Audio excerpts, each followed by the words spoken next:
Hi, today is April 24th, 2026, and here are my poems for the day. The first one is poem number 630 for the year I Did It. Well, I went ahead and did it. I painted directly onto the plastic wrapping and created an acrylic painting on a plastic-wrapped canvas panel. I'm a bit ambivalent about it, as it retains in the lower left-hand corner a big blue rectangle describing the canvas panel. I tried to put more paint in that section of the painting, but it still sticks out like a sore blue thumb and makes the whole thing look off balance. But I did it, and now it's done, unless I decide to add more to it, or unless I decide to remove the plastic and start over.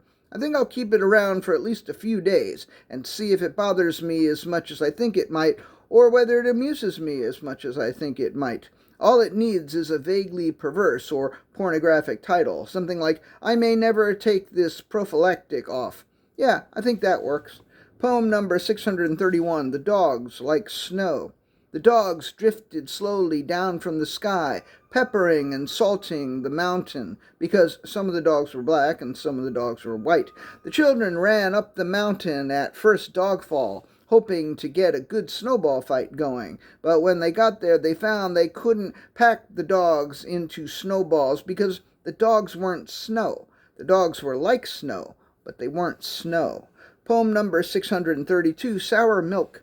The milk is sour about something, and it's being snippy with just about everything else in the refrigerator, and you can't tell the milk that it should try to get more sleep, because milk doesn't sleep. Milk never sleeps. In that way, it's not unlike rust. And you can't tell the milk that it needs to get laid, because milk doesn't fuck, and nobody fucks milk, or if they do, they probably shouldn't. Really, all you can do is let the milk go off and hope that maybe tomorrow the milk won't be so sour. But it seems like the milk gets more sour every day, and I hate to say it, but maybe somebody ought to just pour it down the drain and be done with it.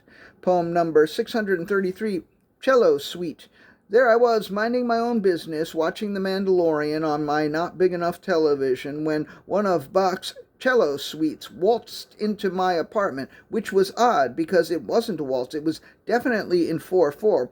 I asked it who gave it a key, and it replied Bach did. He gave me the key of C minor. That's when I knew it had to be the fifth cello suite, BWV 1011, and that I had been hearing either the Allemande or the Gavotte, because those are the only movements in 4/4 in the fifth. The music stopped, and I realized that the suite had been swept away by the Mandalorian, and even asked, "Is that baby Yoda?" And I said, "It's actually Grogu." And I started to explain, but the suite shushed me, and so we watched the rest of the episode together in silence. And the last poem of the day, poem number 634, The Wheel. I'm sure as fuck glad that someone invented the wheel, because I feel like my life would be pretty fucked if there were no such thing as wheels. I don't give much of a fuck about cars, although they come in handy now and then. But without the wheel, you wouldn't have airplanes or elevators, and a boat needs a steering wheel, and the helm assembly of the boat needs wheels as well. And I tell you, a world without boats or airplanes or elevators is just a fucked world that I don't want to know anything about. I don't even want to imagine that shit. So thank you, whoever invented the wheel. And if the secret of the wheel is ever lost, I hope somebody reinvents the wheel. All right, that's it. Thank you. I appreciate you.